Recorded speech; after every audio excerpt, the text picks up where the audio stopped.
He slammed his fist so hard that the mahogany desk cracked clean down the middle, and not a single man in that room dared breathe. 7 years. 7 years since anyone had heard Cassian Ferraro laugh. 7 years since a smile had touched that iron face. His men called it grief. His enemies called it warning. Everyone agreed on one thing: whatever that man had buried the night his brother died, he buried it deep enough that nothing would ever dig it back up. Until the morning a woman from the mountains started humming in his hallway. If this story already has your heart, hit that subscribe button right now and drop your city in the comments below. I want to see just how far this story travels. Now let's get into it. The envelope hit the desk at 6:47 in the morning. Marco Cassian is head of security, a man built like a refrigerator and twice as cold, set it down without a word and stepped back 3 paces. That was the protocol. You delivered what needed to be delivered. You stepped back. You waited. You did not speak unless spoken to. You especially did not speak when Cassian Ferraro was already standing at the window with his jaw set like stone and his coffee untouched. 3 applicants left, Marco said anyway, because the silence had stretched past its limit. Cassian didn't turn around. I told Rosa to handle it. Rosa quit. That got a reaction. Barely. A slight tightening of the shoulders. A pause in the act of not drinking his coffee. When Pema, yesterday evening, said she couldn't work in a house that felt like a funeral anymore. Marco kept his voice perfectly flat. Her words, sir, not mine. Cassian turned from the window then. He looked at Marco the way a man looks at a weather report he doesn't like, acknowledging it, not accepting it. Fine. Send whoever's left to Mrs. Bianchi for screening. I don't want to meet them. You said that last time. And I meant it last time. Don, the last maid cried in the pantry for 40 minutes after you looked at her in the hallway. Cassian picked up the envelope. Then find someone who doesn't cremon. That was how the morning started. By 9 o'clock, 2 of the 3 remaining applicants had already gone home. The first one took one look at the entrance hall, the dark wood, the absolute silence, the way every person on staff moved like they were afraid to make sound, and she said very politely that she had just remembered a prior commitment. The second one made it as far as the kitchen, before Mrs. Bianchi, the household manager, mentioned in passing that the previous head maid had lasted 11 months before having what she diplomatically described as a stress-related medical event. That left one. She was sitting in the service entrance hallway on a wooden chair with a worn canvas bag at her feet and her hands folded in her lap. Mrs. Bianchi had kept her waiting for 45 minutes, a test of sorts, not a deliberate one. But things moved slowly in Cassian Ferraro's house, and if a person couldn't handle waiting with a still spine, they certainly couldn't handle the rest of it. The woman was still there when Mrs. Bianchi came back, still seated, hands still folded. You're Jolene Marsh, Mrs. Bianchi asked, though she had the file right there in front of her. Yes, ma'am. You drove from, she checked the paper, West Virginia. Yes, ma'am, 18 hours. Mrs. Bianchi looked up. Why, Jolene Marsh looked back at her with dark brown eyes that carried something in them. Not desperation exactly, not pride exactly, but something settled between the two, like a woman who had already made peace with how hard things were going to get before they got better. Because the position pays 3 times what I was making back home, she said. And I've got reasons that require 3 times the income. Miss Bianchi had interviewed over 40 candidates in the past 14 months. Not one of them had given her an answer that plain or that honest. She hired her on the spot. Jolene Marsh got the standard orientation. The rules of the house, Mrs. Bianchi explained, were not suggestions. They were not guidelines. They were rules. You do not initiate conversation with Mr. Ferraro, Mrs. Bianchi said as she walked her through the service corridor. You do not make eye contact unless he speaks to you directly. You do not ask questions about his personal style, his schedule, his guests, or his business. You do not enter the East Wing without explicit instruction. You do not enter his study under any circumstances. What if there's a fire? Jolene asked. Mrs. Bianchi stopped walking. She turned around. Jolene met her eyes calmly. I'm just asking, in case. For one long moment, the older woman just looked at her.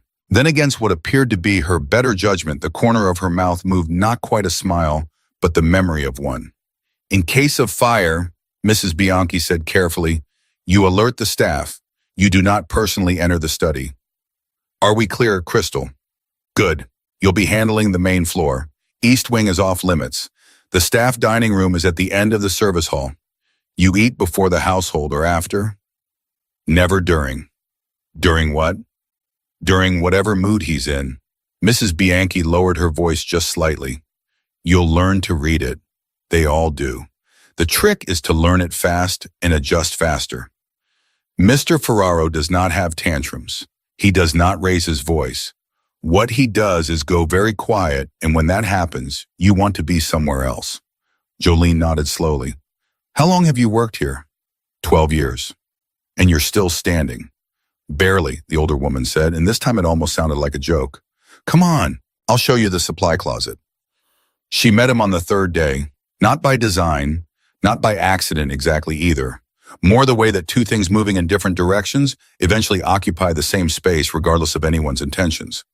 Jolene had been up since 5. She'd already gone through 2 floors, had the kitchen linen sorted, the main hallway done, and was working her way through the sitting room off the east corridor when she heard footsteps. Not hurried, not shuffling. The kind of footsteps that belonged to a man who had never once in his life moved through a space like he was afraid of it. She kept working. The footsteps stopped. She kept working. You're new. His voice was low, not loud, not harsh exactly, but the kind of voice that had been trained or maybe just worn into something that left no room for misunderstanding. It wasn't a greeting, it was an observation delivered the way a person notes the weather. Factual, requiring no response. She gave one anyway. Yes, sir. Started Monday. A pause. You were told the rules. I was. You're in the east corridor. She straightened up and turned around. Cassian Ferraro was standing 6 feet away, and he looked exactly like what he was, a man who had not smiled in so long that his face had reorganized itself around the absence of it. Dark hair, early 40s, eyes the color of harbor water in winter. Not cold exactly, just very, very still. Mrs. Bianchi showed me the boundaries, Jolene said. I'm 2 rooms west of the restricted area. I checked the floor plan. Something shifted in his expression. Not softening, more like recalibration. You checked the floor plan, he repeated. I like to know where I am, she said, especially in a new place. It helps me work faster if I'm not second-guessing the geography. He looked at her for a moment. The way a man looks at something unexpected, not pleased, not displeased, just genuinely surprised to find it there. Get back to work, he said. Yes, sir. And he walked away. Later in the staff dining room, one of the other maids, a girl named Petra, who had been there 4 months and had moved through the house like a ghost, deliberately stared at Jolene over a bowl of soup with something between admiration and horror. He spoke to you, briefly. What did you say? That I checked the floor plan. Petra stared. And you're still here. Still here, Jolene confirmed and took a bite of her dinner. By the end of the first week, a pattern had formed. Jolene arrived before dawn. She worked methodically, no rushing, no corners, cut, no unnecessary noise. She was not invisible the way the other staff were invisible. She was simply present in the way that competent people are present, quietly, completely, without demanding acknowledgement for it. And she hummed, not loudly, barely above a whisper, really, just the thread of a melody she carried through her work, the way some people carry worry. Old mountain songs, the kind that don't have clean endings, the kind that were written by people who understood that life doesn't resolve neatly. She didn't think anyone noticed. She was wrong. On Thursday morning, she was in the main hallway when she heard the study door open. She went quiet instinctively, not from fear, but from habit, the old instinct of a woman who had learned to read the room early in life. She heard Cassian's footsteps cross the marble. She heard them stop. Then, don't stop. She looked up. He was at the end of the hall, not looking at her, coat in hand, heading for the door. Sir, the humming. He didn't turn around. Don't stop on my account. The front door opened. He was gone. Jolene stood there for a full 10 seconds. Then she went back to her work. And after a moment, almost without deciding to, she started humming again. It was the second week when she first saw the photograph. She wasn't snooping. She was dusting the shelf in the upper sitting room. Another room that felt like a place where time had decided to stop. And there it was between a book and a brass clock she had noticed was always wound, but never set to the right time. Two men, young, early 20s maybe. One of them was clearly Cassian, the same jaw, the same stillness in his posture, even at that age. But the other one was laughing, throwing his head back with his whole chest, the way people only laugh when they are completely unguarded, completely safe, completely urged that this moment is good and the next one will be too. They had the same face. Not identical, but close enough that she understood without being told. A brother. She set the photograph down exactly where she'd found it and went back to dusting. She didn't say anything. She didn't ask. But that night in the small room off the service quarters where she slept, she thought about that laugh.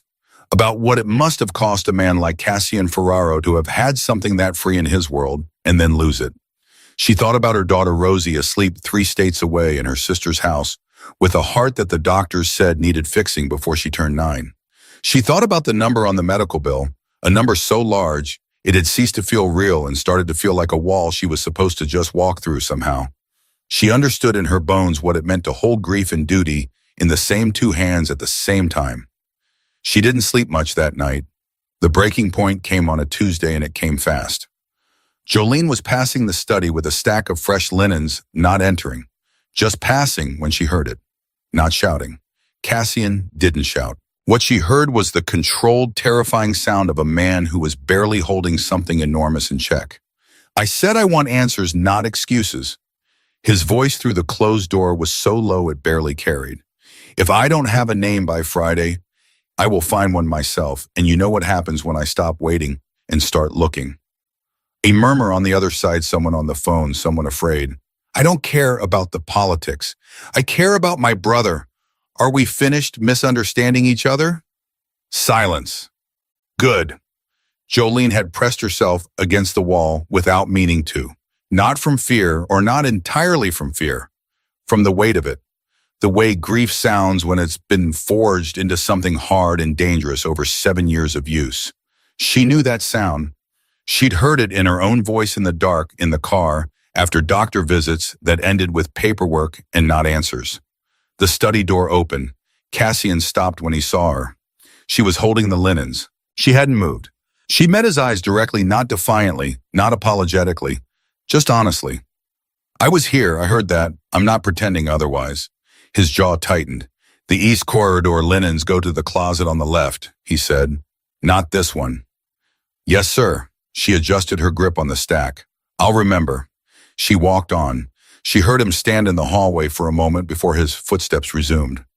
That night, Petra found her in the kitchen and sat down across from her with the expression of someone delivering a warning. Whatever you're doing, Petra said, be careful. I'm not doing anything. That's the thing. Petra leaned forward. Everyone in this house does something they avoid. They disappear. They become furniture. You were the only one who just is. And he's starting to notice that. She paused. In this house, getting noticed by that man is either the best thing that ever happened to you or the worst. No one knows which until it's too late. Jolene wrapped both hands around her mug and said nothing. Petra got up to leave, then stopped. Why did you really come here 18 hours from West Virginia? Isn't about a paycheck. Jolene looked at her. My daughter needs heart surgery, the kind that costs more than I would have made in 10 years back home. Petra was quiet for a long moment. How old is she? 7. Another long silence. I'm sorry, Petra said. Don't be. I'm going to fix it. Jolene said it the way she might state a fact about the weather. Calm, certain, like a woman who had already had the conversation with herself 100 times and arrived at the only answer she was willing to accept. I just need time and the right job. Petra left without saying anything else, but she stopped flinching every time she passed Jolene in the corridor. And that in its own small way was something. It was the end of the second week when the real shift happened quiet, as a door swinging on a well-oiled hinge, almost invisible and absolutely impossible to undo. Cassian had not eaten dinner in the main dining room since his brother died. Everyone on staff knew this. It was not discussed, not questioned. He ate in the study or didn't eat at all, and the kitchen prepared his meals and left them and pretended not to notice when they came back untouched. On that Friday evening, Jolene was walking the main corridor at 7:30 when she passed the dining room doorway and saw him standing at the window. Not sitting, not eating, just standing in front of the long table set for one with his hands at his sides and his back to the room, and something in the line of his shoulders that was not anger this time. It was exhaustion. She should have kept walking. Every rule of the house said to keep walking. Every ounce of professional sense she had said to keep walking. She stopped. Mr. Ferraro. He turned around slowly like a man surfacing from somewhere deep. She nodded toward the table. It's getting cold. A beat of silence. He looked at the table, then back at her. Is that your business? He asked. Not threatening, genuinely asking. Right now it is, she said, because I'm the one who will be cleaning it up either way, and food wastes easier cold than it wastes hot, and either way it wastes, and that's a shame. He stared at her. She held her ground, and she would think about this later in the quiet of her room, and she would wonder if she had imagined it. She saw something shift in his face. Not a smile, nothing as large as that, but the first tremor of one, somewhere deep underneath, like a fault line barely moving but moving. He sat down. He picked up his fork. You're the strangest employee this house has ever had, he said. I'll take that as a compliment, sir. It wasn't offered as one. I know. She turned to leave, but I'm taking it anyway. She was almost at the door when he spoke again, quiet without looking up from his plate. What's your daughter's name? She stopped walking. She didn't ask how he knew. In a house like this, in a life like his, information moved through the walls. She understood that. Rosie, she said. He said nothing, just nodded once to his plate, as if filing it somewhere. She left, and the meal came back to the kitchen for the first time in years empty. The empty plate made it through the kitchen in silence, but nothing in that house stayed silent for long. By morning, Mrs. Bianchi had heard about it. By noon, Petra had told the two kitchen staff. By the time Jolene arrived for her shift the next day, the entire household had rearranged itself around a single fact for the first time in longer than most of them had worked there. Cassie and Ferraro had finished a meal. Nobody said a word to Jolene directly. They didn't have to. She felt it in the way people moved around her. Not with the careful avoidance they'd shown in her first week, but with something closer to cautious curiosity. Like people watching a stranger walk across ice that everyone else had been too afraid to step on. She kept her head down and went to work. That morning, she found a vase of fresh flowers on the supply cart that hadn't been there before. No note, no explanation. She looked at Mrs. Bianchi, who was studying a clipboard with great concentration. Those for the main sitting room, Jolene asked. Wherever you think they belong, Mrs. Bianchi said, still reading the clipboard. Jolene picked up the vase and carried it to the hallway off the main staircase, the one with the photograph. She set it 2 feet from the frame, not next to it, just near enough that the room felt less like a stopped clock. She went back to work and didn't think about it again. But she noticed that evening that the flowers hadn't been moved. Cashin noticed things. This was not a personality trait so much as a survival mechanism built over years of operating in a world where the detail you missed was the one that killed you. He noticed the flowers. He noticed exactly where they'd been placed. He noticed that the distance between the vase and the photograph was deliberate, close enough to acknowledge, far enough to not intrude. He stood in that hallway for 40 seconds, which was 39 seconds longer than he usually stood anywhere. Then he walked to his study and closed the door. Marco was already inside, leaning against the wall with his arms crossed, and the particular expression he wore when he had information that wasn't going to land well. Talk, Cashin said. The Vanchetti family is asking questions about the shipment schedule, not formally, just asking. Marco shifted his weight. The kind of asking that means they already know and want to see if we'll lie. What do they know? Enough to be a problem, not enough yet to be a move. Marco paused. You want me to reach out? No, Cashin sat down. I want you to find out who told them, because someone did. He picked up a pen, set it down, picked it up, again a habit Marco had learned to read as precision thinking, not restlessness. And while you're finding that out, find out where Dante Vanchetti is spending his Friday nights. Marco raised an eyebrow. Information is leverage, Cassian said. We collect it before we need it, not after. Understood. Marco straightened up, then hesitated in the way he did when he had something to say that wasn't strictly business. It was a short hesitation he'd learned over 12 years to keep it brief. The new maid, Cassian didn't look up. What about her? The staff is talking. The staff is always talking. About you, Marco said. About the dinner. About the fact that she's the first person in this house who talks to you like a... He stopped, recalibrated. Like a person. A long silence. She does her job, Cassian said finally. She does, Marco agreed. She also has a 7-year-old daughter with a congenital heart defect who needs surgery within the next 8 months, or the window closes. He set a thin folder on the desk. I ran a background check. Standard procedure. Cassian looked at the folder. Didn't open it. Close the door on your way out, he said. Marco left. The folder sat on the desk for the rest of the evening. Cassian didn't open it. He also didn't move it. He worked around it the way you work around something you aren't ready to look at yet, but can't quite bring yourself to put away. Thursday arrived with a cold front and a problem. The problem came in the form of a phone call that reached Jolene through Mrs. Bianchi at 7 in the morning. Ms. Bianchi knocked on the doorframe of the laundry room and her face said everything before her mouth did. Your sister called, on the house line. A pause. It's about your daughter. Jolene set down the sheet she was folding, very carefully, very slowly, the way a person sets things down when their hands have stopped feeling like their own. What happened? She's stable, Mrs. Bianchi said quickly. She's stable, but she had an episode last night. The doctors said it's a warning sign. They want to move the surgery timeline up. She held out a piece of paper with a number on it. Your sister said to call when you can. Jolene took the paper. She looked at the number written there, not the phone number, the other number, the one her sister had written in the corner, the way you write something down so you don't forget it even when you want to. The surgery cost. It had gone up. She stood very still for a moment. Then she folded the paper, once put it in her apron pocket and said, Thank you, Mrs. Bianchi. Take a few minutes, dear. The laundry will... I'm fine. She picked the sheet back up. I've got a system going. I'll lose the rhythm if I stop. Mrs. Bianchi watched her for a moment, then nodded quietly and left. Jolene folded sheets for the next 40 minutes without stopping. Her hands worked automatically, muscle memory, carrying her through the motions while something else entirely moved through her chest. Not panic, not tears. Something harder and heavier than both.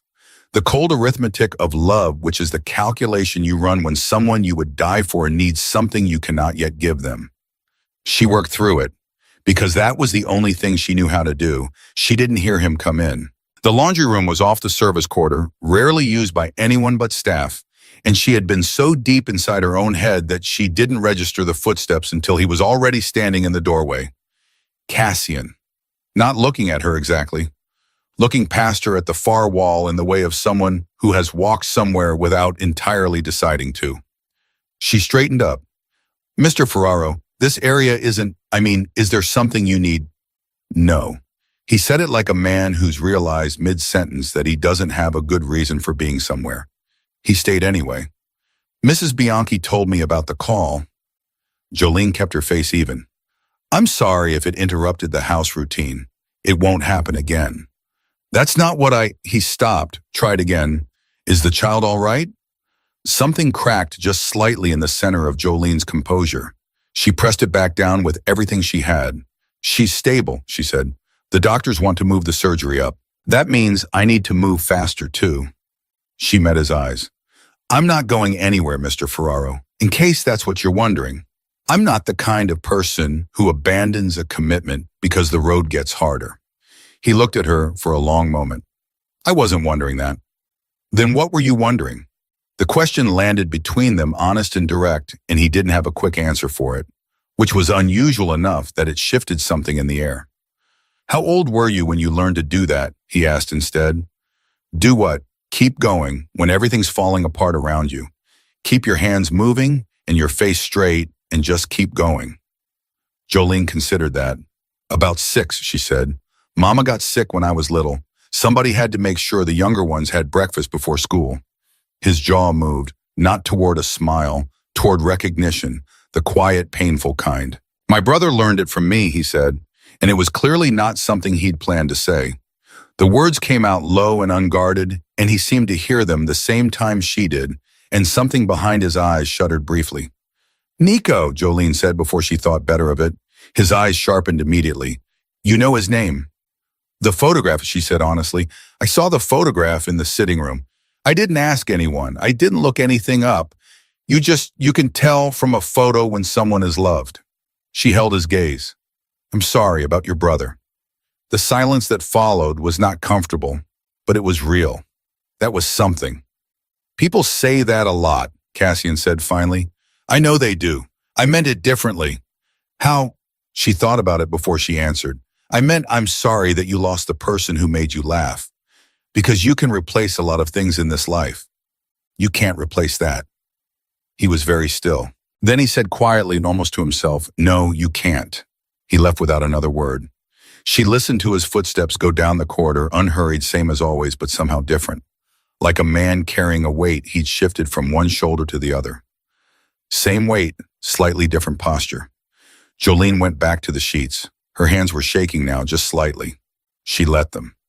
That night, something unprecedented happened. Jolene was in the service hallway when Marco appeared at the other end and said with the expression of a man delivering orders, he didn't write. Mr. Ferraro would like you to leave the east corridor for last tomorrow morning. He'll be out of the study before 9. She blinked. He's adjusting his schedule for the cleaning rotation. Marco's face was masterfully neutral. He's adjusting his schedule. The reason is his own business. Right. She nodded slowly. Tell him thank you. Marco turned to leave. She stopped herself. He turned back. Marco, has he always been like this? Or was there a before?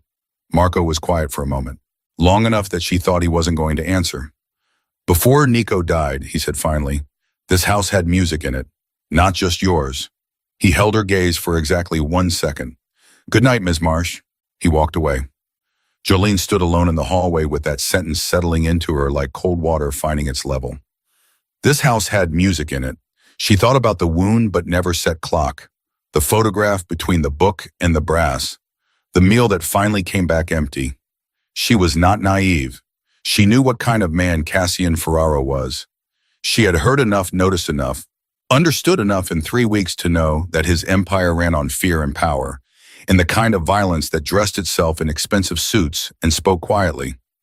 She was not fooling herself into thinking that made him safe. But safe and good were not the same thing. And neither were dangerous and lost. She knew a lost man when she saw one. She'd grown up watching her father be one. The second major shift came 11 days later, and it came in the form of a Wednesday morning that started like any other and then didn't. Jolene was in the main hallway when she heard the sound. Low, hard, and cut off suddenly, the specific sound of a man trying not to make a sound while he's in pain. She stopped. It was coming from the study. Every rule said walk away. Every rule said not your business, not your place. Stay in your lane, stay employed, stay invisible. She knocked on the study door. Nothing. She knocked again. Mr. Ferraro? A pause, then. I said I didn't want to be disturbed. You didn't say that to me, sir. You said it to Marco. I wasn't there. She waited. Are you hurt? Silence. She tried the door. It opened. He was behind the desk, standing in a way that said he had been trying to sit down and the effort had not gone as planned. His right hand was braced on the desk surface. His face was doing the thing it did, the total lockdown. The absolute refusal to betray anything but his body was betraying plenty. The way his weight was distributed, the tension in his left shoulder, the angle of his jaw, he was in real pain, and he was furious about it. It's an old injury, he said before she could speak. Go back to work. Where? He looked at her. What? The injury. Where is it? She walked into the room. Back, ribs. I told you to. I heard you. She moved to his side of the desk without hesitating. I grew up the oldest of 5 kids in a house where the adults weren't always reliable. I've set a dislocated shoulder, treated 2 broken ribs, and once stitched up my brother's arm with a sewing kit because we couldn't afford the ER. I'm not asking to make conversation. I'm asking because it changes how I help. She looked at him directly. So where? For 10 full seconds, he just stared at her. Not angry, not cold, just stared. Like a man looking at something that doesn't match any category he's created for the world. Left shoulder, he said finally. Old scar tissue. It seizes up. Sit down. Sit down, Mr. Ferraro, please. She pulled a chair out from behind the desk. I'm not asking for your permission. I'm asking for your cooperation. There's a difference. He sat. What she did next was practical, careful, and completely void of either pity or performance. She worked through the tension with the steady hands of someone who had learned care as a form of necessity, not sentiment. No fuss, no dramatic proclamations. She just worked, and she was good at it, and within 4 minutes his breathing had changed. He was looking straight ahead at the wall. His jaw was unclenched for the first time since she'd entered the room. My mother had hands like that, he said very quietly. She said nothing, just kept working. Nico always said she could fix anything. A pause, the quality of the silence around him had changed entirely. Like something pressurized, slowly releasing. He was always right about things like that. The things that mattered. The small one, another pause. I was always right about the big things, strategy, business, the architecture of how to build power. His voice dropped further. He was right about people. Sounds like you balanced each other out, Jolene said. We did. And then with a rawness that didn't belong to the stone-faced man she'd been watching for 3 weeks, he said, I would trade every piece of this empire for one more day of being the person he thought I was. Jolene stopped. She didn't say anything. Not because she had nothing to say, but because some things don't need to be answered. They need to be witnessed. And she understood in the marrow of her mountain-raised bones the difference between the two. She stood there with him in that silence. And she did not flinch, and she did not look away, and she did not offer him the hollow comfort of words that would close back up around a wound that needed air. When she finally stepped back, his face was still composed. But his eyes were different. Something had moved behind them, something that had been locked in a room for 7 years, and had just for the first time found the door unlocked. Thank you, he said. The words were stiff, like muscles used after a long rest. Jolene. It was the first time he'd used her name. She picked up her cleaning caddy from where she'd set it by the door. She paused on her way out. For what it's worth, she said. A man who can still miss someone that much 7 years later, that's not weakness. That's the proof that the love was real. She looked back at him. Hold on to that, even when it hurts, especially when it hurts. She walked out. Behind her in the study that had been a fortress for 7 years, Cassian Ferraro sat with both hands flat on the desk and his eyes closed.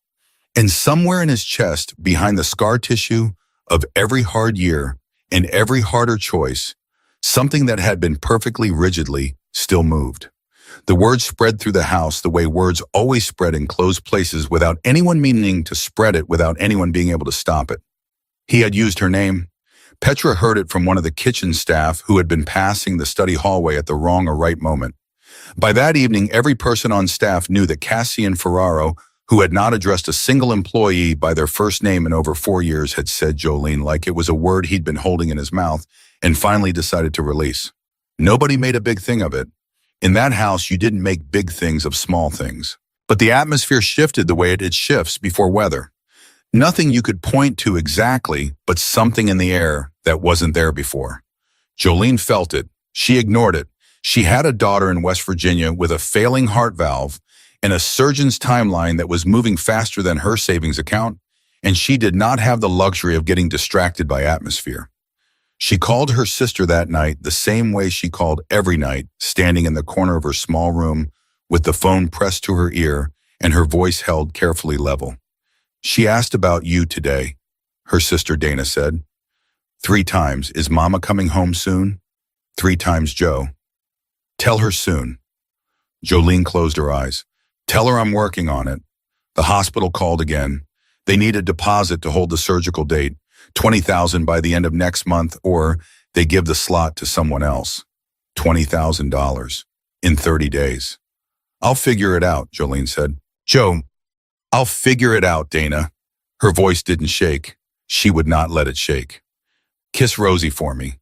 Tell her I love her more than everything.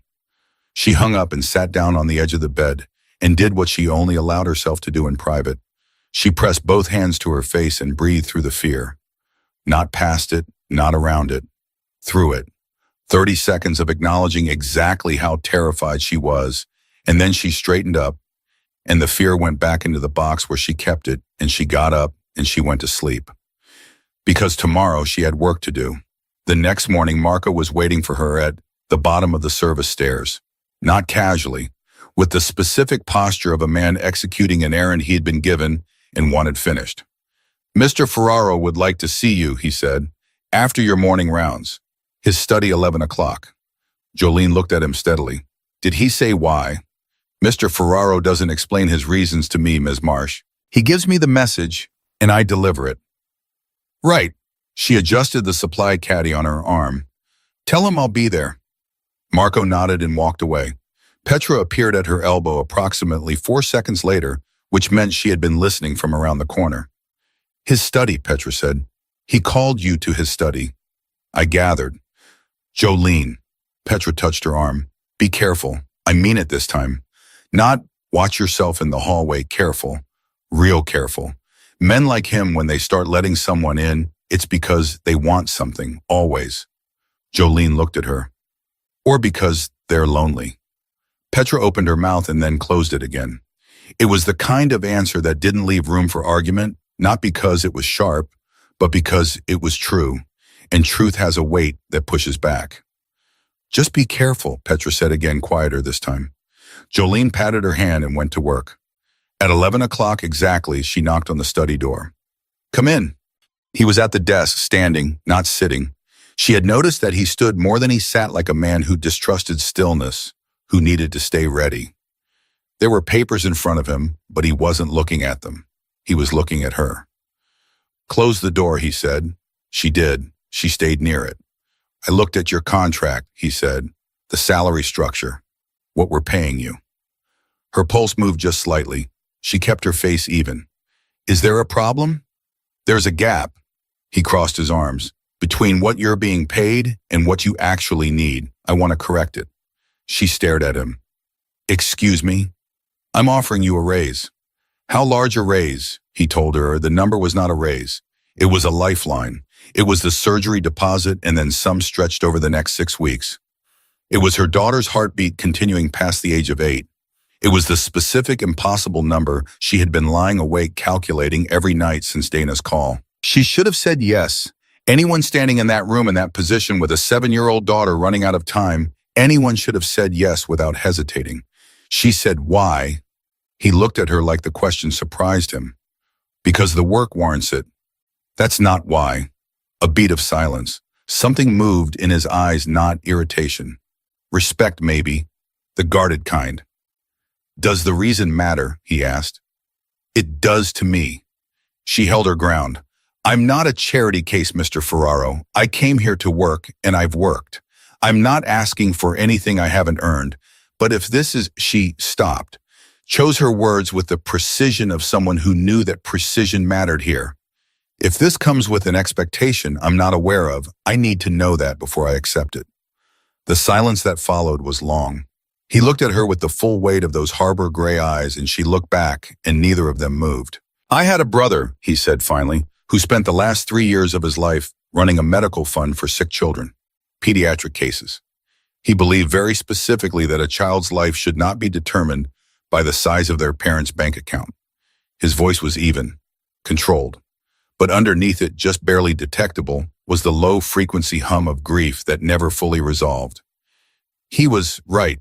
He was almost always right about the things that mattered. A pause. "This is not charity. It is a correction. Consider it made in his name." Jolene stood very still.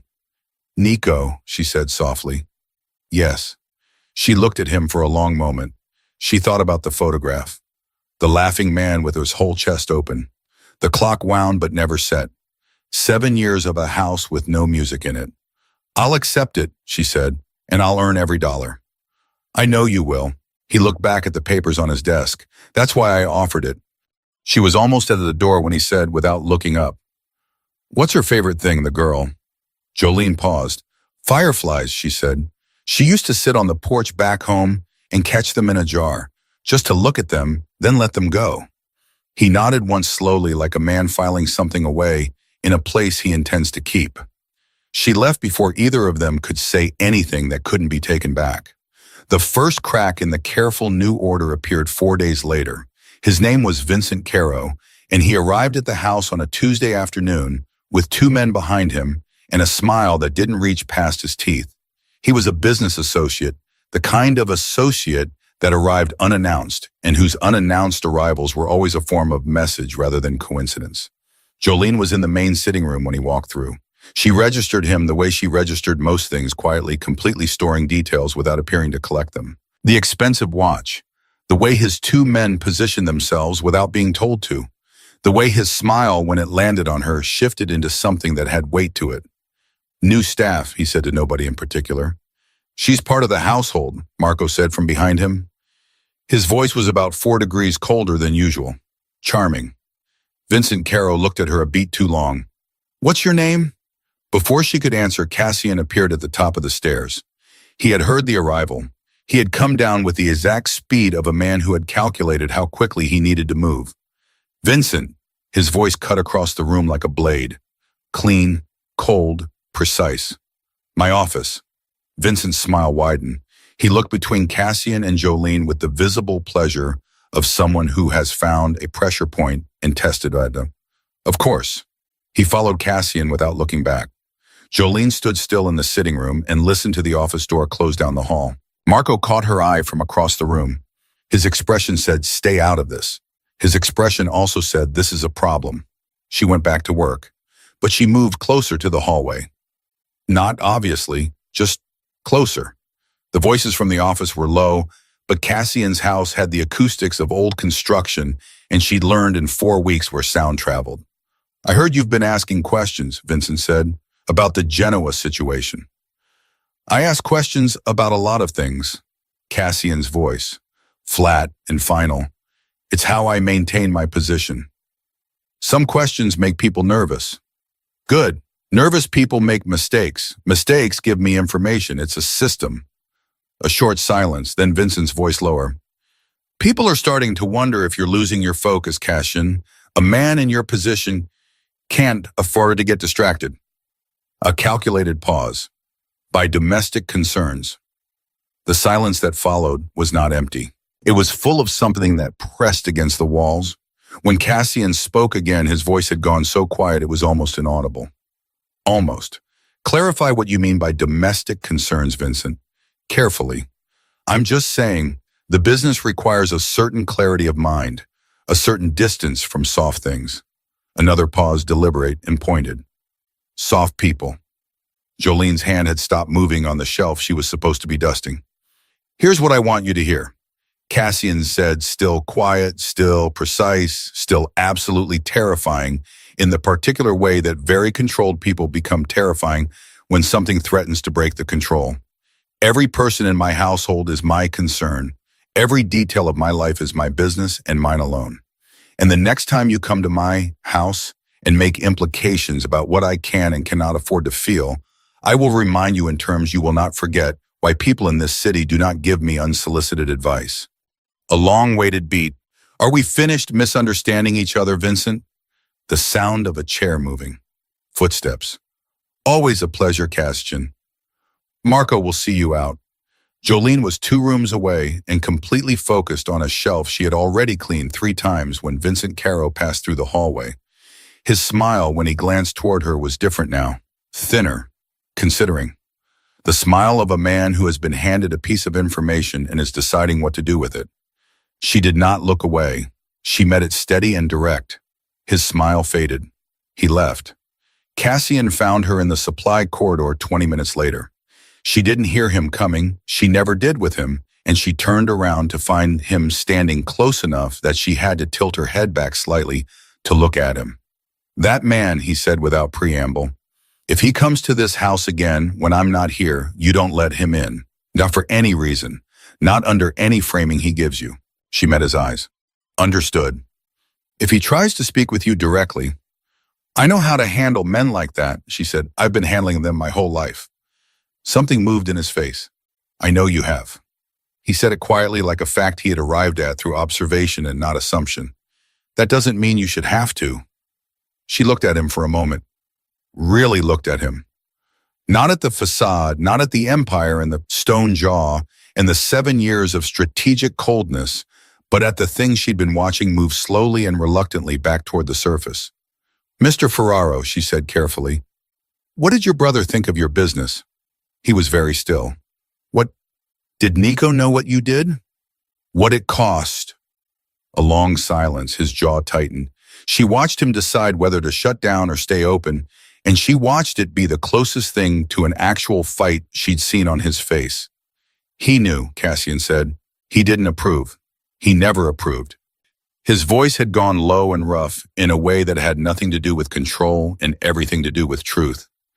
"He used to say that I was good at building things that would outlast me, but not at building things that were worth outlasting me." He stopped. Something flickered. "I used to think he was being naive." And now he looked at her, at this woman who had walked into his house with a worn canvas bag and a mountain melody, and the unnerving habit of saying exactly what was true at exactly the moment it was most difficult to hear. "Now I think he was the only person I've ever known who was genuinely never afraid of me," he said. "And I spent 15 years mistaking that for weakness." His voice dropped to almost nothing. "It wasn't weakness." "No," Jolene said. "It wasn't." He exhaled slow, long, the kind of breath that carries something out of the body that has been living there too long. He looked at the middle distance for a moment, then back at her. "I don't do this," he said. "I don't talk. I don't explain myself." "I know. So I don't know what this is." She considered that with the same honest directness she brought to everything. "I think," she said, "it's what happens when a person has been alone with something too long. It starts looking for a door." He was quiet. "I'm not a door," she added. "I'm just a woman who showed up and didn't pretend not to see what was in front of her." Something in his face, that deep buried thing that had been moving by degrees for weeks, shifted again. Not a smile still, but the landscape that a smile would need, the terrain being prepared. "The Vanchetti situation is escalating," he said abruptly, shifting gears with the precision of a man snapping a lid back onto something before it overflows. "I may need the house locked down for a few days. Additional security. I want you to stay inside the main building." "Is there danger?" "There's always danger," he said. "But not for you. Not if I can prevent it." She looked at him with those dark, direct eyes and said the thing that neither of them was supposed to say. "Is that a professional concern or a personal one?" 3 full seconds. "Go back to work, Jolene," he said. But the way he said her name was entirely different from how it had sounded the first time. Not careful, not measured, just real. The way you say a name that you've been quietly practicing in a part of your mind that you haven't admitted you've been using. She went back to work. She was humming before she reached the end of the corridor. She didn't even realize she was doing it. But he was still standing there, and he heard it, and he stayed there a few seconds longer than he needed to before he turned and went back to the weight of his empire. And Petra, who had been quietly witnessing this from the far end of the hallway, walked back to the kitchen, sat down, and pressed both hands over her mouth. Because she had worked in this house for 4 months. She had learned its rhythms, its silences, its rules. She had become very good at reading its moods. And she had never, not once in 4 months, seen Cassian Ferraro stand still for someone. Not until now. That night, while the house settled into its careful quiet, Marco placed a call that no one was supposed to know about. He stood in the car park at the edge of the property, away from the cameras, and he spoke in a low, fast voice to someone who answered on the first ring. "It's moving faster than expected," Marco said. "The woman, she's getting in." A pause on the other end. "That's a problem," the voice said. "Maybe," Marco said, "or maybe it's exactly what he needs." Another pause. Longer. "You know who she is," the voice said. "You know who sent her." Marco went very still. The night air moved around him, and he stood in it, and he felt the specific chill of information arriving too late to prevent what it was warning against. "What did you just say?" he asked. The voice told him. Marco stood in the dark for a long time after the call ended, staring at nothing, running calculations. Then he turned and walked back toward the house with the expression of a man who has just realized that the door that's been opening, the one that's letting in warmth and music, and a woman from the mountains who doesn't flinch, may not have opened by accident. And now he had to decide what to tell Cassian. Marco didn't sleep that night. He sat in his car in the garage for 2 hours with the engine off and the phone in his hand and the name he'd just been given sitting in his chest like a piece of broken glass.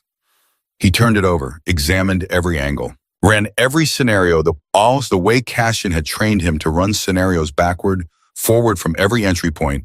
And every time he arrived at the same conclusion, he started over because the conclusion was one he did not want to be right about. By 4 a.m, he accepted that it was right. He went inside. He did not go to Cassian, not yet. He needed 24 hours to verify. Because what he was carrying was the kind of information that delivered wrong, delivered early, delivered without full confirmation, could detonate something that no one in this house was ready to survive. Cassian least of all. So Marco waited. And watching him wait, if anyone had been watching, would have looked a great deal like a man carrying a lit match toward a room full of things he loved. Jolene woke at 5, the same as always, and called Dana before she got dressed. She slept all night, Dana said, and Jolene closed her eyes and let that sentence move through her like warm water. No episodes? Ate a full breakfast yesterday. Asked me to save the fireflies until you come home. Tell her I will, Jolene said. Tell her I'm coming home soon. Tell her. Her voice caught just barely, just enough. She pressed through it. Tell her Mama is fixing it. Joe, Dana's voice softened. Are you okay over there? Are you actually okay? I'm fine. That's not what I asked. Jolene sat with the phone pressed to her ear and looked at the wall of her small room and thought about a man who had eaten a full meal for the first time in years because she'd told him the food was getting cold. She thought about a name said in a low voice that wasn't careful anymore. She thought about a folder on a desk that had never been opened in her presence but that she knew existed. She thought about Vincent Caro's eyes and the smile that had thinned when she held his gaze. It's complicated, she said finally. Complicated how? The kind of complicated that I don't know how to explain and wouldn't know where to start. Dana was quiet for a moment. Joe, you're not getting attached to something that can't end well, are you? I'm doing my job. That's not an answer. It's the only one I have right now. She stood up. Kiss Rosie. I'll call tonight. She hung up and went to work. The morning moved the way mornings moved in that house, with its own particular quiet, its own particular rhythms, the careful choreography of people maintaining distance from each other and from the one man whose mood set the temperature for everything else. But something was different. Cassian was up before her. That had never happened. She arrived at the main corridor at 5:40 to find the lights already on in the east wing and the faint sound of movement from behind the study door. Not the contained, careful movement of a man at work. Something else. Pacing, maybe. She went about her routine without disturbing it. At 7, Marco appeared at the kitchen door and looked at her with the specific expression she had learned in the past month to read as meaning something significant was in motion below the surface. He didn't say anything, just looked at her long enough to communicate that she should be aware, and then he poured coffee and left. At 8, Cassian came out of the study. He looked like a man who had been wrestling something all night and hadn't won. Not disheveled, he was never disheveled, but carrying himself with a fractional difference in weight distribution, the way a person moves when they are tired in a place that sleep doesn't reach. He stopped when he saw her. You're early. I'm always early, she said. You're earlier. Something almost moved on his face. I couldn't sleep. She waited. She'd learned that he sometimes needed a runway. I made a decision last night, he said. He crossed his arms, then uncrossed them, a rare small betrayal of restlessness. About something Nico used to push me toward. A fund, medical, pediatric cases. He looked at her with a directness that was different from his usual directness, less guarded, more deliberate. I'm setting it up. I want it running within the month. Jolene went very still. Cassian, he held up a hand. It was the first time she'd used his name without the title, and neither of them commented on it, and both of them noticed. This is not about your daughter specifically, he said. I want that clear. Rosie will be taken care of through the arrangement we already discussed. This is larger. This is for the ones who don't have someone in their corner. He paused. Nico spent 3 years on this idea. I spent 3 years telling him it was sentimental. I was wrong. His voice was even, but beneath it was something resolving itself, some internal argument reaching its conclusion after a very long time. He deserved better than a brother who confused practicality with wisdom. Jolene looked at him for a long moment.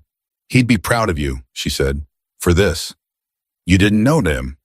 I know you, she said, and then she heard herself say it and felt the room change temperature.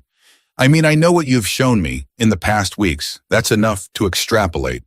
He looked at her with those still gray eyes. Is it? Yes, she held the look.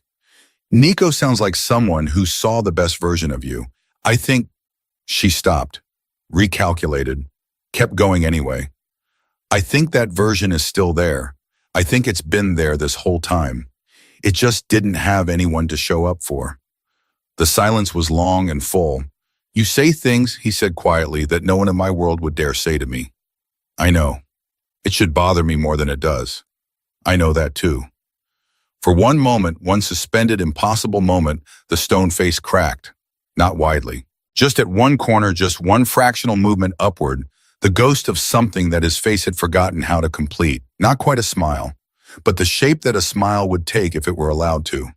Then Marco walked in, and the expression that Marco was wearing was enough to kill the moment completely. I need to speak with you, Marco said. His voice was the voice he used when the information was serious.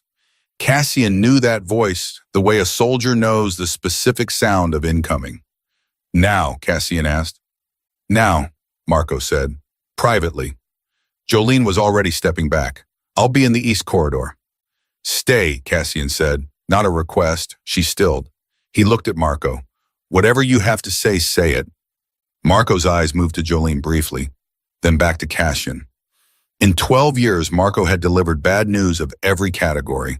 He had told Cassian about betrayals, about deaths, about business catastrophes that required immediate and violent correction. His face in those moments was always the same controlled, professional, precise.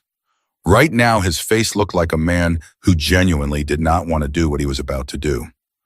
The call I made last night, Marco said.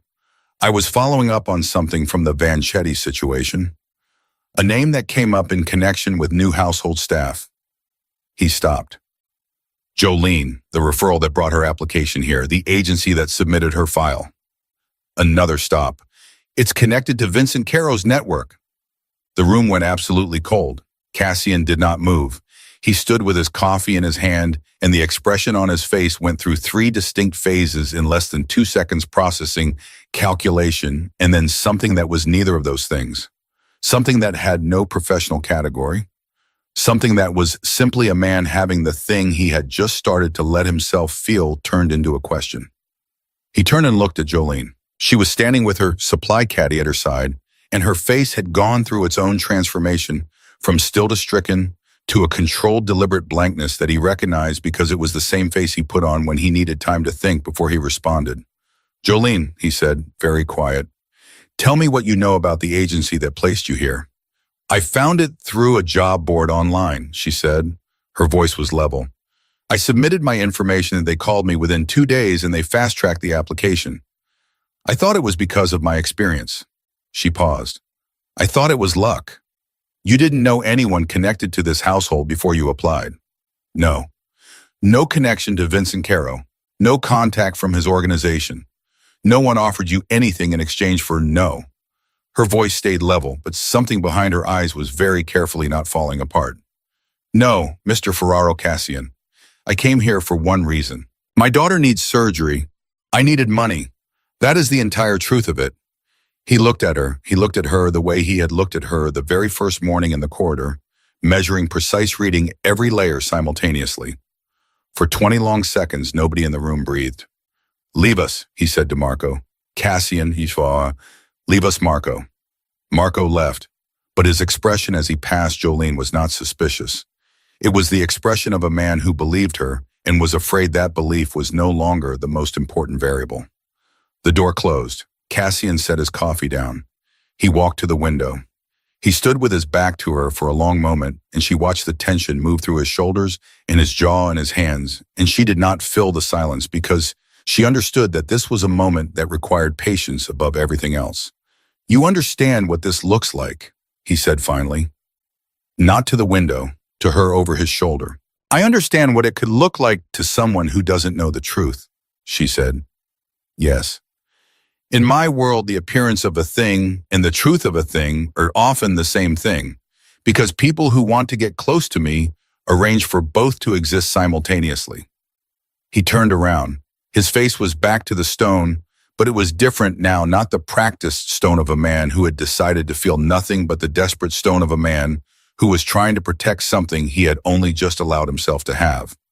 The most effective way to get to a man like me is not through his enemies.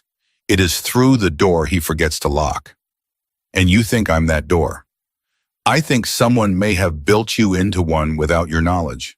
His voice was careful, controlled, and completely honest, which is worse in some ways, because it means I can't be angry at you. And right now, having something to be angry at would be considerably easier. Jolene set down her supply caddy. She crossed her arms and looked at him with the full weight of everything. She was a mountain woman who had driven 18 hours to save her daughter's life, who had cleaned his house and talked to him like a person, and put her hands on his shoulder without flinching, and told him that his grief was proof of love. She looked at him with all of that, and she said, "Oh, then ask me what you actually need to ask me. Don't talk around it." His jaw tightened. Did any part of coming here, staying here, getting close to this household, did any part of that serve a purpose beyond what you've told me? No. Did anyone contact you before or after your arrival with instructions of any kind? No. If someone had approached you, offered money, offered information about your daughter's surgery in exchange for something, would you have taken it? The silence before her answer was exactly 2 seconds long. Long enough to be honest, short enough to be real. 2 months ago, she said slowly, before I knew you, before I knew any of this, if someone had come to me and said, "Do this one small thing and your daughter lives," I cannot tell you with certainty what I would have done. She held his gaze without flinching. I can tell you what I would do now, and the answer is no, not for anything. The room was so quiet that the clock in the hallway was audible. Why now and not before, he asked. Because now I know you, she said, and you don't betray people you know. Not for anything. That's not a rule someone taught me. It's just who I am. He stood very still. He looked at her for a long time. The stone face held, but behind it in those harbor gray eyes, something was working very hard at something, not belief exactly. Recognition, the specific, exhausting recognition of a man who has built his entire life on the assumption that everyone has a price and a purpose, confronting the possibility that he has been wrong. That some people are simply what they appear to be. That sometimes a woman from West Virginia with worn hands and a mountain song is just that and nothing else. I want to believe you, he said, and it came out raw the way only true things come out when a man stops managing them. That is a highly unusual position for me to be in. I know, she said. I'm sorry it's hard. Don't apologize for that. Okay. Another silence. Softer this time. I'm going to find out how your file reached that agency, he said. And when I do, if there is any connection, any thread at all, you'll tell me, she said. Not a request, a statement, a requirement. He looked at her. Yeah, I'll tell you. Then we're agreed. She picked up her supply caddy. I'm going to go do my job now because my daughter needs me to keep this job, and I am not going to let Vincent Caro or anyone else take it from her. Or from me. She walked to the door. She stopped. Cassian. She didn't turn around. Whatever you find, I need you to look at it with both eyes open. The ones that built an empire and the ones that have been opening back up these last few weeks. She paused. Don't let fear close them again. Please. She walked out. He stood in the study alone for a long time. Then he sat down, which was unusual, and he put both hands flat on the desk, which was also unusual. And he stayed like that completely still, doing something he had not done in 7 years, which was to simply sit with something he was feeling without immediately turning it into action. Marco found him like that 20 minutes later and said nothing. The answer came faster than anyone expected. By 4 that afternoon, Marco had the full picture. He laid it out in the study with the careful precision of a man who had prepared for the conversation to go badly and was hoping it wouldn't. The employment agency was connected to Caro's network, yes. But the connection was old legacy infrastructure from a business arrangement that had ended 2 years prior. The agency still operated independently.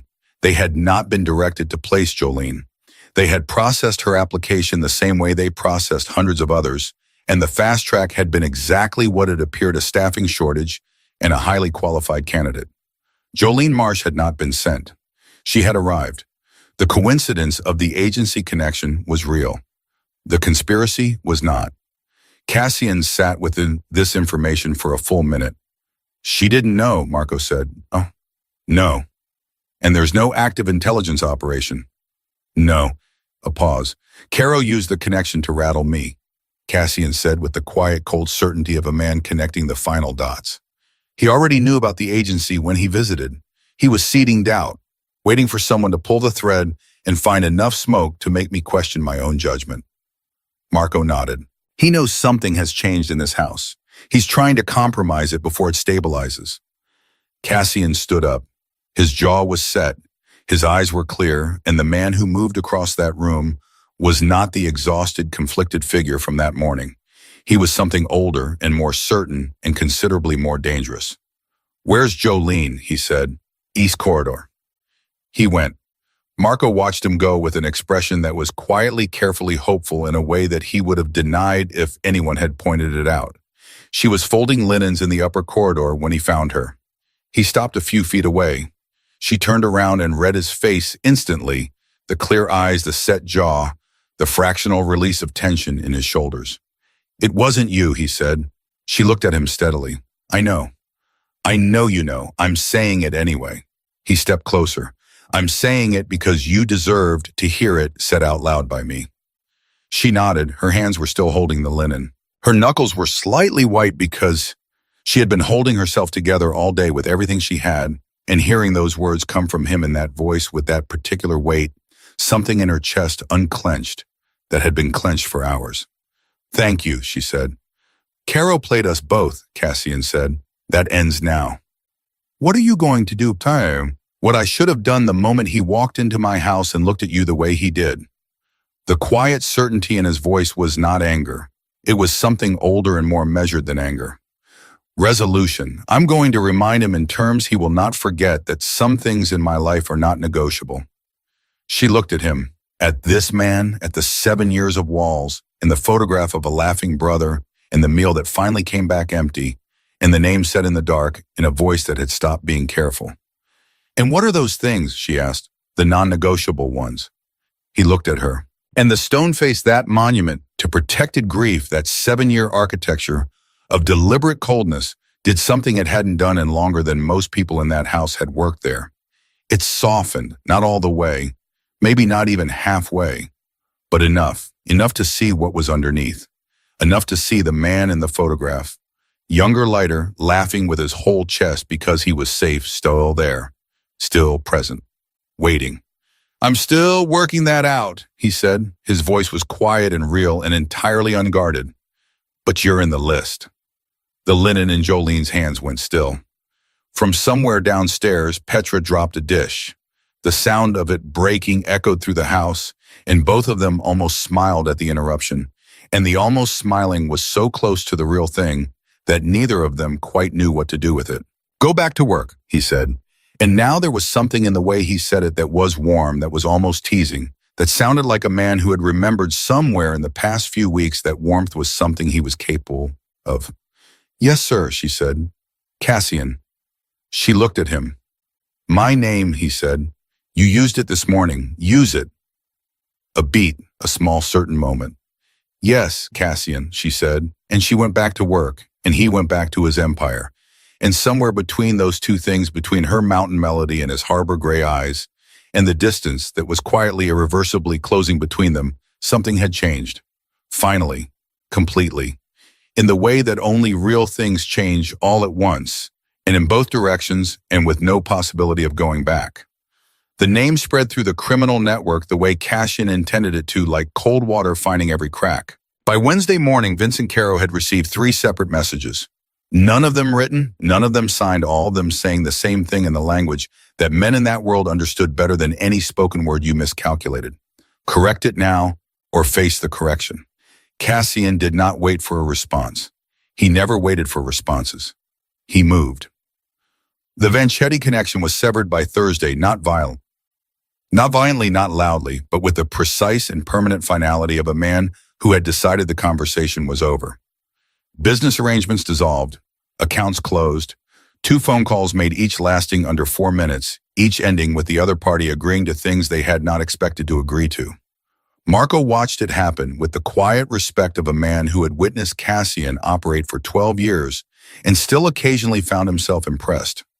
Clean, Marco asked. Clean, Cassian confirmed. He was already moving to the next thing. The fund documentation, where are we? Lawyers have the framework.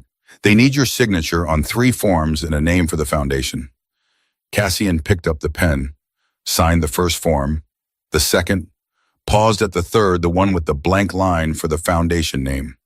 He sat with it for a moment. Then he wrote 2 words, Nico's Light. He set the pen down and did not look at what he'd written again. He handed the folder to Marco and said, "Get it done," and went back to work.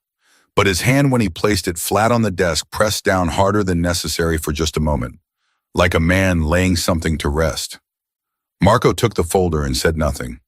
But in the hallway alone, he stopped walking for 3 full seconds and looked at the ceiling and breathed.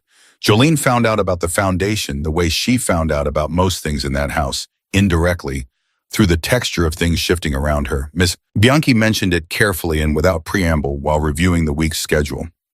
"The lawyers were here this morning," she said. "Mr. Ferraro is establishing a charitable foundation, pediatric medical cases.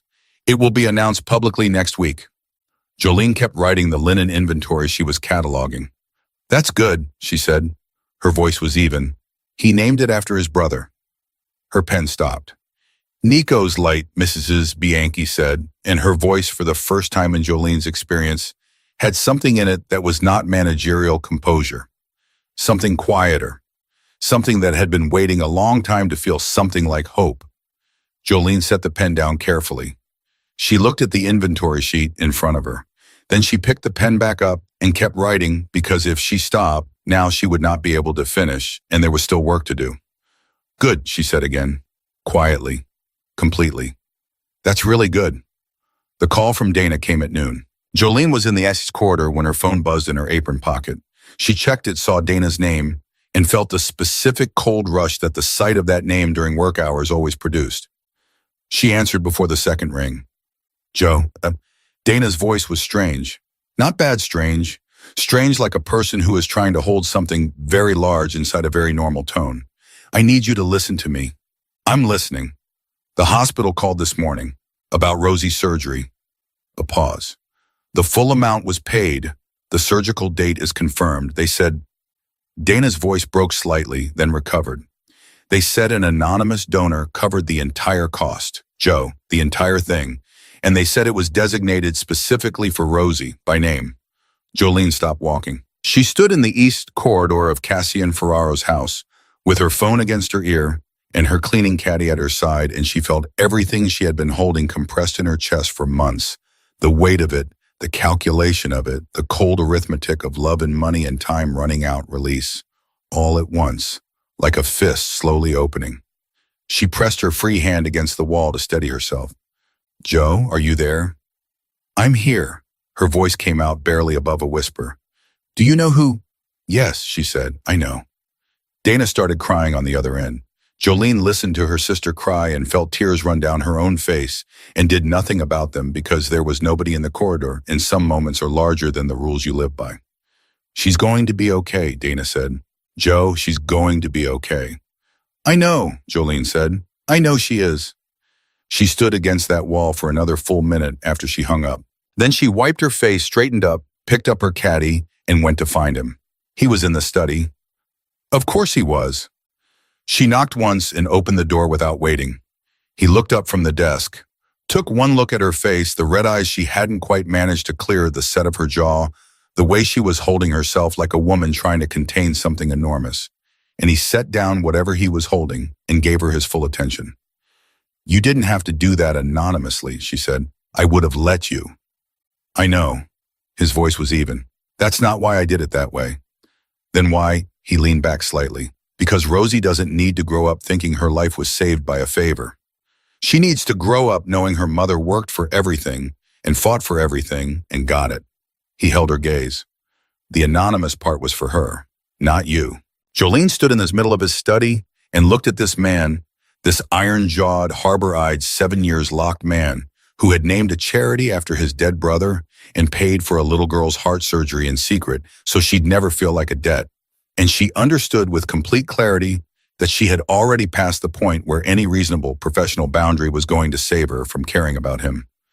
That point had likely passed somewhere around the empty dinner plate or the shoulder or the first time he said her name like it was real. "Thank you," she said, "for Rosie, for Nico's light, she stopped, for letting someone see you." Something in his face moved. "You didn't give me much choice. You could have fired me." "Twice," he agreed, "at least." And there it was, the thing his face had been building toward for 6 weeks, the thing the stone had been holding back since the night his world ended, and he decided that the safest architecture was one with no windows. A smile. Small, crooked, arrived at with difficulty and completely real. "I'm glad I didn't." Jolene felt it move through her like a current. That smile.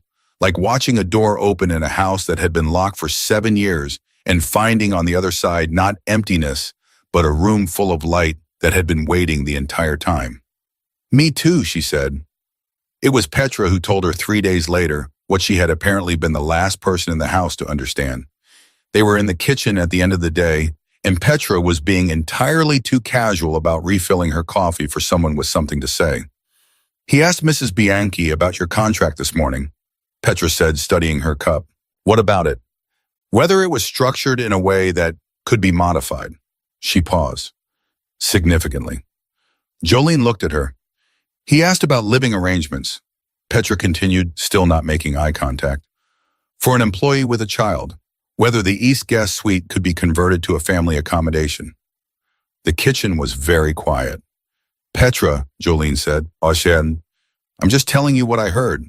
He didn't say anything to me." "No?" Petra finally looked up. "Because he's Cassian Ferraro and he's been alone for 7 years and he's terrified." She said it with the matter-of-fact directness of someone who has watched a situation develop from close range and run out of patience for watching people dance around the obvious. "He doesn't know how to ask for what he wants anymore. He forgot. You might have to help him remember." Jolene sat with that for a long moment. "He's still the man he is," she said carefully. "The empire, the business. That doesn't disappear because he smiles." "No," Petra agreed, "it doesn't." A beat. "But you already knew that when you walked into this house. You knew exactly what kind of man was at the end of that hallway, and you knocked on his study door anyway." She tilted her head. "Because some things matter more than being safe." Jolene looked at the table. "Rosie," she said. "Rosie needs her mother whole," Petra said firmly. "Happy. That's what she needs." The kitchen was quiet again. Then Jolene stood up, straightened her apron, and said, "Where is he at garden?" Petra said. "He goes out at 7 every evening, has for the past week." A pause. "Mayon." "He never used to go outside. He was standing at the edge of the garden with his hands in his coat pockets and his face turned up slightly, the way a person stands when they are not looking at anything specific, but simply deciding to exist in a space for a moment instead of moving through it. The evening air moved around him, and for once, for the first time she had seen, his shoulders were not carrying the full weight of the architecture he'd built to survive. He heard her. He always heard her. "You didn't have to come find me," he said. "I know." She stopped beside him, close enough to be deliberate. "I wanted to." He turned and looked at her. Fully. The way he'd started looking at her in these past weeks, not measuring, not reading for threat, just looking, seeing her. "I spoke to my lawyers today about the foundation board," he said. "I want someone on it who understands what it's actually for, not the financial architecture of it, the human part." A pause. "I'd like that to be you." She stared at him. "I'm a maid." "You were a maid," he said. "You're also the reason the thing exists, and you're the most practically compassionate person I've ever met, which is a more useful qualification for this work than any degree." He held her gaze. "I'm asking, not as your employer, just asking. That's 2 things you've offered me in the past 2 weeks that are larger than anything I came here for," she said. "I know. You should know that I don't take things I haven't earned. You've earned both. His voice was certain. I've been watching you work for 6 weeks. I know exactly what you're worth, and it is considerably more than what this house has been giving you. She looked at him, at the man who had cracked the desk and never smiled and wound the clock but never said it. The man who said his dead brother's name like a wound that was finally beginning to close. I need to bring Rosie here, she said. After the surgery, when she's recovered enough to travel, she steadied herself. I need her close to me. I already spoke to Mrs. Bianchi about the East guest suite. Jolene blinked. Petra told me, but you hadn't said anything to me. He had the expression of a man who has been caught preparing for something he wasn't sure he'd be allowed to do. I wasn't certain you'd want to stay. After the Caro situation. After everything. He looked at her directly. I wasn't sure I'd earned the right to ask. Cassian. She said his name the way it had started to sound like a word she'd decided to keep. Ask me. By a long moment, the evening was still around them. Day, he said, simply, completely. Not as staff, not because of Rosie's surgery or the foundation or any arrangement. Stay because he stopped, started again. The man who ran an empire with 4-minute phone calls and never repeated himself was choosing his words with unusual care. Because this house hasn't had music in it for 7 years, and in the past 6 weeks it has. And I don't want to go back to what it was before you got here. Jolene stood with the evening air around her and the weight of 18 hours of driving and a child with a fixed heart in a worn canvas bag that she'd arrived with, and a man who had just used the word music to mean everything he didn't yet know how to say directly. I'm not easy, she told him. I'm stubborn and I'm direct, and I'll tell you when I think you're wrong, and I won't apologize for it. I know, he said. I'm counting on it. And Rosie comes first. Always. That is not a condition I will ever ask you to negotiate. She looked at him. This man. This impossible, difficult, grief-hollowed, slowly opening man. Then yes, she said. I'll stay. The night Rosie's surgery was confirmed successful, Cassian did something he had not done in 7 years. He sat in the main dining room. Not alone, Mrs. Bianchi was there, and Marco and Petra, who had been invited with the careful awkwardness of a man who was relearning how to include people in things. The table was set for 6 instead of 1. Jolene sat across from him with the phone in her hand, and Dana's voice still in her ear saying, she's out of surgery, Joe, she's out, and she's asking for you. And when she looked up, Cassian was watching her with those harbor gray eyes, and the expression on his face was the one she'd been watching build for 6 weeks. Complete. Unguarded. Real. She's okay, Jolene said. Her voice broke on the last word and she let it. She's okay. Marco picked up his glass. Mrs. Bianchi pressed a hand to her chest.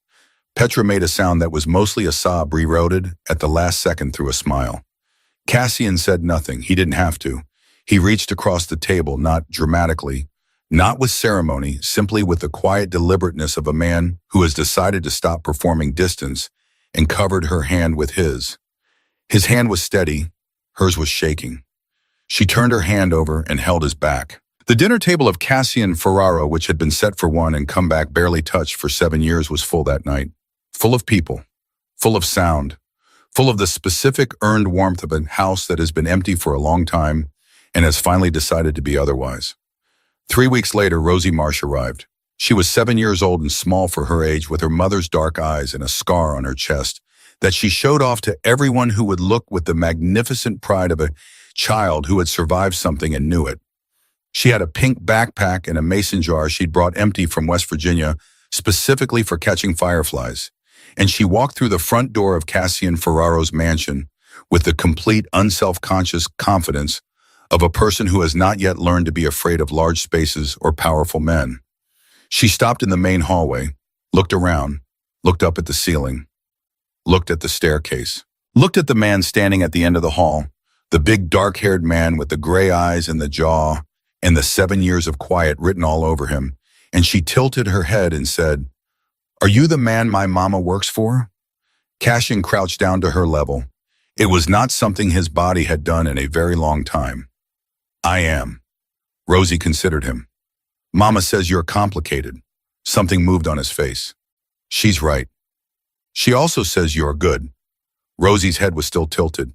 "She doesn't call a lot of people good." so I believe him.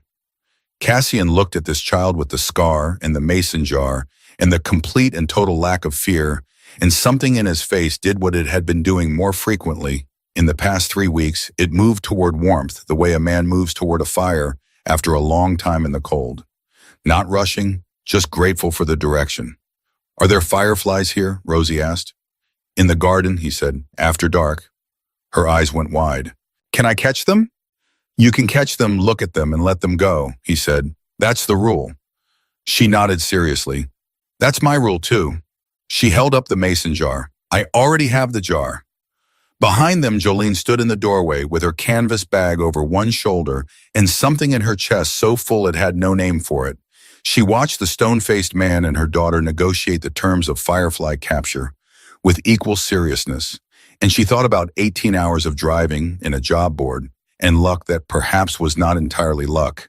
And she thought about photographs between books and clocks wound, but not set, and meals that finally came back empty. She thought about the things a person loses and the things they find, and the impossible unearned grace of discovering that sometimes those two things are connected, that loss can become a door if you're brave enough to go through it, and on the other side is not an ending, but something that was always waiting to begin.